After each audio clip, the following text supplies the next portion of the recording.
Hindi mo ako ginising. Marahang hinaplos ni Aaron ang aking likuran.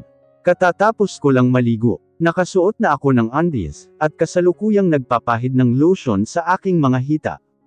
Ang himbing ng tulog mo saka maaga pa naman. Napapakagat-labi ako sa ginagawa niyang paghaplos sa aking balat. Nakadikit pa man din ang kanyang katawan sa aking pangupo. Ramdam ko ang bahagyang pagsagi ng kanyang balat, na ngayon ay buhay na buhay ang diwa. Hinalikan niya ang aking likod, na nakapagpasinghap sa akin. He gently kissed my skin. His lips traces my spinal cord. My body tingled but I tried to fight it. Hinarap ko siya, at marahang hinaplos ang magkabilang braso niya. Maligo ka na para makapag-almusal na tayo, sabi ko sa kanya, habang hinahaplos ang kanyang buhok. Dito na lang tayo, nakangisi niyang sagot, habang ang mga mata niya, ay nakatutok sa aking chest na bagamat may suot na pangloob. You have a very beautiful body baby, he said using a rasp voice. Parang nanginig ang buo kong sistema sa sinabi niya. Grabe, maharot din pala tong asawa ko. Napapikit ako ng may ibang mga masasamang bagay, na bigla na lang pumasok sa aking isip. Nang magmulat ako ng mga matang initian ko siya. Maligo ka na po, mamayang gabi na lang iyang plano mong gawin. Kagat-labi ko siyang tiningnan. I don't believe you, sagot naman niya habang nakataas ang isang kilay niya. Mapagduda siyang tumingin sa akin. Iniisip mo na hindi ko magagawa iyon mamayang gabi, dahil mapapagod ako sa pamamasyal natin, he concluded. Naghahamon din ang mukha. Tumawa naman ako. Utak mo, sige na, maligo ka na para makaalis na tayo. Nagugutom na din ako. Okay wife, don't worry, kahit maghapon tayong mamamasyal, may lakas pa din ako para sa'yo mamayang gabi. Namula ako sa kanyang sinabi, pero dinaan ko na lang sa pagtawa. Tingnan natin. Tumawa ako at tinalikuran siya, upang ipagpatuloy ang aking ginagawa. Baka mamaya mangganyo pa ako sa pinagsasabi niya. Huwag mo akong hamanin, biro naman niya bago pumasok sa banyo at maligo. Sa isang sikat na restaurant, dito sa Vietnam kami kumain ng agahan ni Aaron. Ang dami nating in-order, reklamo ko ng isa-isang iserve ang mga pagkain sa aming mesa. Lahat ng mga pagkain na nakikita ko, ay ngayon ko lang nakita at matitikman. Mukhang masarap naman lahat, kaya nating ubusin ang mga iyan. Kailangan natin ng lakas para mamayang gabi, remember? Pinaalala pa niya talaga. Malakas akong natawa. Nahihiya tuloy akong nagyuko, nang mapansin ko na naaga ko ang atensyon ng ibang mga tao, sa lakas ng aking tawa. Ngumiti lang naman si Aaron. Ang ganda mong tumawa. Namula naman ang pisngi ko sa compliment niya. Hindi ako sanay na pinupuri niya ako, at binibigyan ng ganitong klaseng atensyon.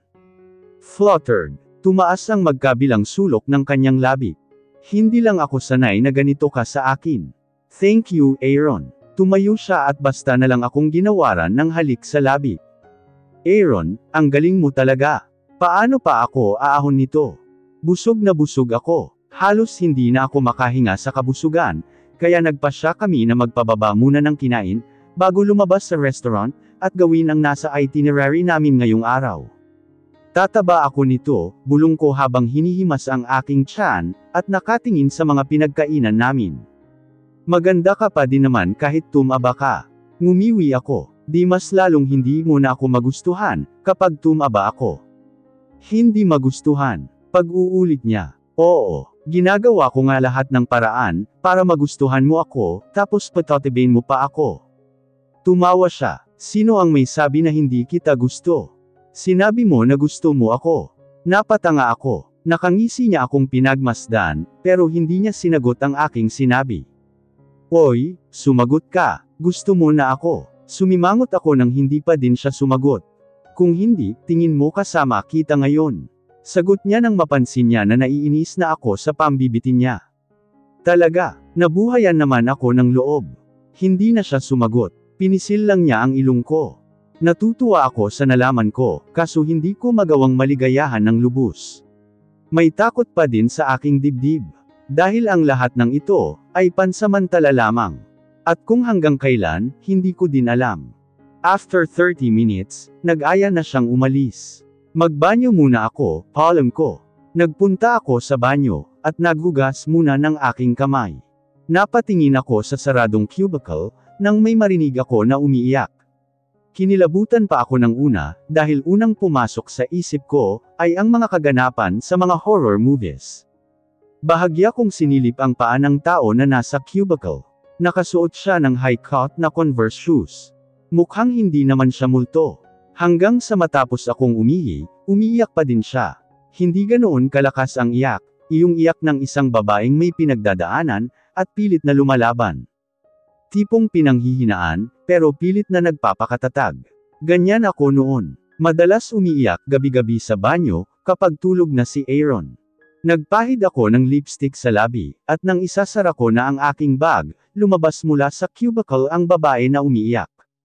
Nagtama ang aming mga mata sa salamin sa aking harapan. Ang mga mata niya ay namumugto. Nakasuot ang babae ng isang shirt at maong na palda, na abot hanggang taas ng tuhod. Maputi siya at may ilang mga pagaling ng pasa sa kanyang mga braso. Mahaba ang kanyang buhok. Sexy siya at maganda. Maliit ang kanyang mukha. Pinahid niya ang kanyang luha, gamit ang kanyang palad. Dumiretso siya sa faucet, at naghilamos ng mukha. Kinuha ko naman ang panyo sa aking bag, at nag-aalangang inabot sa kanya. Napatingin siya sa panyo. Hindi pa ito gamit, sorry. Take it. Filipina ka rin. Mangha niyang tanong. Oo, ikaw din. Napangiti ako. Ang kaninang malungkot niya na mukha, ay nagkaroon ng saya. Pinagmasdan ko siya, habang tinutuyo niya ang basang mukha gamit ang panyo. No matter how hard life is, and no matter how much pain you feel, keep going and be strong. Never give up. Naiiyak siyang tumingin sa akin. Thank you, Anya. I needed someone to tell me that I don't have a family. And hearing those words from a stranger, and fellow woman is somehow uplifting. Do you want a hug? Tanong ko pagkatapos kong marinig ang sinabi niya. It feels like she needed a warm hug. Yes, thank you. Napahikbi siya. Niyakap ko siya ng mahigpit. What's your name? My name is Candy. Hi Candy. My name is Jenny. Mula ngayon isasama kita sa dasal ko. God loves you. Thank you Jenny. Sabay kaming lumabas ng banyo. Sa labas ay naiinip nang naghihintay si Aaron. Hubby, I want you to meet Candy, pakilala ko. Nag-abot ng kamay si Aaron. Si Candy naman ay nag-alangan pa, bago nakipagdaupang palad sa aking asawa. Aaron, sabi ni Aaron habang ang mata, ay bahagyang napako sa mga pasa sa braso ni Candy. Pansin ko ang pagbabago ng mood ni Candy. Bigla siyang naging balisa at hindi komportable. Let's go. Tanong ni Aaron. Sa akin na ang tingin niya. Where have you been? Napatingin kami sa lalaking bigla na lang nagsalita. Isang lalaki na mayroong 6 na tauhan sa likuran ang lumapit sa amin. Seryoso ang kanyang mukha, at mababakas ang galit sa kanyang mga mata, habang nakatingin kay Candy. Morgan, atal namang sambit ni Candy. Kita ko ang gulat, pagkataranta at takot sa mukha ng babae. Morgan, kunot noong tawag ni Aaron sa lalaki. Pagbaling ng lalaki sa aking asawa, nawala ang kaseryosohan sa kanyang mukha. You're here, sabi ng lalaki. Magkakilala sila. Yeah, I'm with my parents. And with my wife. How about you, what are you doing here? And who is she? Sunod-sunod na tanong ni Aaron sa kanya. Sinulyapan din niya si Candy na tahimik at nakayuko.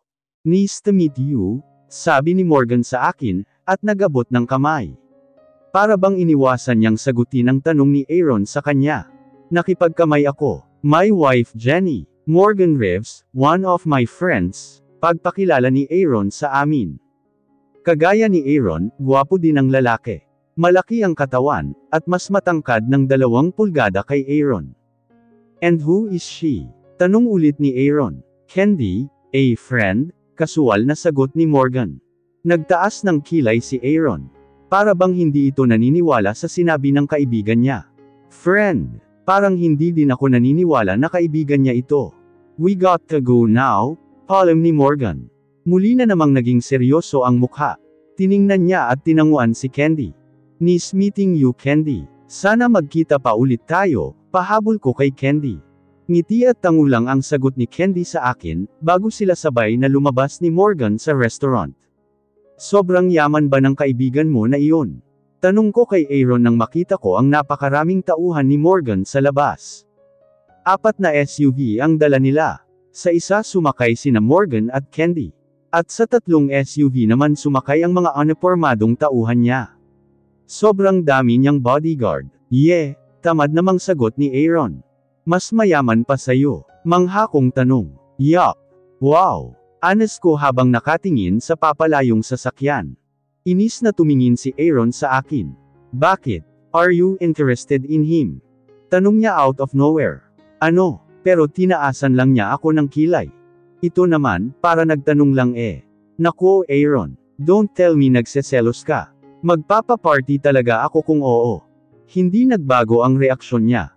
Hindi din nagsasalita. Nagseselos ka nga. Natawa na ako dahil sa kasiyahan. Inabot ko ang magkabila niyang pisngi, at paghihil ko siyang hinalikan sa kanyang labi. Pati kaibigan mo pagseselosan mo pa. Umirap ako. Tara na, mamasyal na tayo. Ngumiti ka na din. Hinhila ko siya pero ayaw niyang sumunod. Ayaw ko ng mamasyal, para itong bata na nagmamaktol. Bakit? Wala na ako sa mood. Bumalik na lang tayo sa hotel. Para kang sira. Pabiro ko siyang hinampas sa kanyang braso. Mamasyal na tayo, ay ako ulit pero hindi talaga siya kumikilos. I'm jealous, bulalas niya. Para bang nagloading ang utak ko.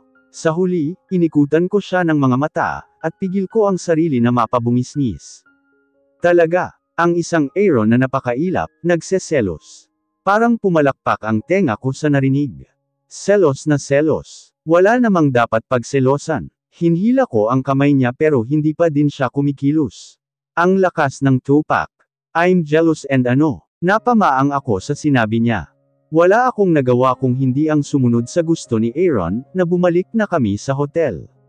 Habang nasa biyahe kami, ramdam ko ang kaba sa aking dibdib. Hindi naman ako natatakot, sa totoo lang ay excited na ako, at kinakabahan sa maaring mangyari mamaya, pagdating namin sa hotel. Kung ano-ano na din ang mga malalaswang mga bagay ang pumapasok sa aking isipan. Will it hurt like the first time? Mag-e-enjoy kaya siya sa akin? I wish he would. I want to satisfy him also para hindi na siya maghanap ng iba. Kinagat ni Aaron ang balikat ko na nagpaigtad sa akin. Aaron, saway ko dito pero niyakap lang niya ako. Excited lang, nakangisi niyang bulong, at bahagya pang kinagat at hinalikan ang aking tenga. When was the last time that we? Hindi ko na pinatapos pa ang tanong niya. Nang malasing ka, at kinaumagahan pinakasal tayo ng mga magulang mo, nakangiwi kong sagot, dahil ayaw ko na sanang alalahanin pa iyon. Hindi na nasundan. You hate me to the core Aaron. Kahit nga ang tingnan ako, hindi mo magawa, iyon pa kaya. Akala ko nga masusundan ang nangyari sa amin, kaso wala talaga. Poor Jenny. Nagkaroon ng samot-saring emosyon sa kanyang mga mata. I'm sorry that I can't remember, nahihirapan niyang saad, habang pilit inaalala sa kanyang isip ang mga nangyari. It's okay. I'm glad na nagbago na ang pakikitungo mo sa akin. Pangako ko sa iyo Aaron. I would do better. Ako dapat ang magsabi sa iyo niyan wife. I promise to be a better husband to you. Umaasa ako sa pangako mong iyan Aaron. Hinaplos ko ang kanyang labi, gamit ang dulo ng aking hintuturo. Thank you hubby. Nagulat ako nang isubo niya iyon, at marahang sipsipin. Nagmamadali kaming pumasok sa loob ng hotel ni Aaron. Mula ground floor, kami lang ang sakay ng elevator. Pero pagdating sa second floor, may 3 mga turista ang sumakay.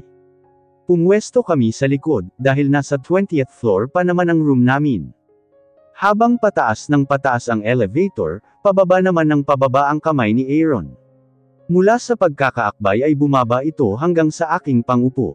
Hinahaplos niya ito ng magaan. Masama ko siyang tiningnan, pero ang mga mata niya ay nasa harapan, habang ang mga labi ay may nagtatagong mga ngiti. Gusto ko siyang kurutin, kaso may mga pasa nga pala siya sa kanyang tagiliran. Hanggang sa nakarating kami sa tamang palapag. Ilang hakbang pa ang layo namin sa pintuan ng aming suite, nang basta na lang akong hapiti ni Aaron palapit sa kanya. Aaron, napabuntong hininga na ako, nang sila niya ako ng mainit na halik. Tinulak ko siya at nagmamadaling maglakad patungo sa suite namin. Hindi pa nalalocked ang pintuan, nang muli akong hapitin ni Aaron. He crashed his lips against mine. His tongue entered inside my mouth, making me whisper because of the tingling sensation. Hinigpitan ko ang pagkakayakap ko sa kanya, habang nilalabanan ko ang bawat paghagod ng kanyang mga labi sa aking labi. Sinipsip niya ang aking dila at binalik ko din iyon sa kanya. He let out a very sexy sound. His hand moved up to my chest. He gently massaged it in a circular motion, making me gasp and tilt upward. Bumulong siya at tila ba naiinip na inangat ang suot kong dress, upang maubad ito sa aking katawan. Sunod niyang tinanggal ang suot kong pangloob, making my skin exposed. Pinagmasdan niya ng ilang segundo ang aking mukha. Bago niya pinaglandas ang kanyang labi sa aking panga, patungo sa aking leeg. Napabulong ako habang ang aking mga daliri, ay sinusuklay ang kanyang buhok. Bahagya ko siyang tinutulak pababa patungo sa akin, na bahagyang nanginginig dahil sa anticipation at excitement. This is really happening. Nakuha naman niya ang gusto kong mangyari. Napasinghap ako at nang simulan niya itong gawin, napasigaw ako ng malakas. Nakasandal ang aking katawan sa pader, habang ang aking ulo, ay hindi na malaman kung saan papaling. Kakaiba ang aking nararamdaman. Ibang-iba ito ng una na may mangyari sa amin. Bukod sa lasing siya noon, at ngayon ay matino siya at gusto niya. Hindi noon ganito ang naramdaman ko at pinapalasap niya. Sobrang sakit ng una at halos hindi ko man lang nagustuhan. Well, I did but since it was my first time, it really hurts. Tapos doon na nagsimula ang kamalasan. I'm glad that we're doing it again. He's sane and sober. He's doing it because he's and he wants it too. I bit my lower lip when I felt his hand caressing my skin. Halos mas ugat ang labi ko sa lakas ng pagkakakagat ko rito. Habang pinipigilan ng sarili na mapasigaw ng malakas, nang madagdagan pa ang sensasyon na nararamdaman ko, dahil sa ginagawa niya sa akin. Hinawakan niya ang dalawa kong pangupo, at binuhat niya ako. Pinaikot ko naman ang aking mga hita at binti sa kanyang bewang. Habang ang mga kamay ko ay nakahawak sa kanyang braso. Muli kaming naghalikan, hanggang sa ihiga niya ako sa kama. Inulit niya ang ginawa niya sa akin kanina. He kissed me intensely. Halos hindi na ako makahinga sa patindi na nararamdaman ko. Lalo pa nang bumaba siya, at sinimulang gawin ang gusto niya. We hugged each other tight when we both tired. I love you, Aaron. Thank you.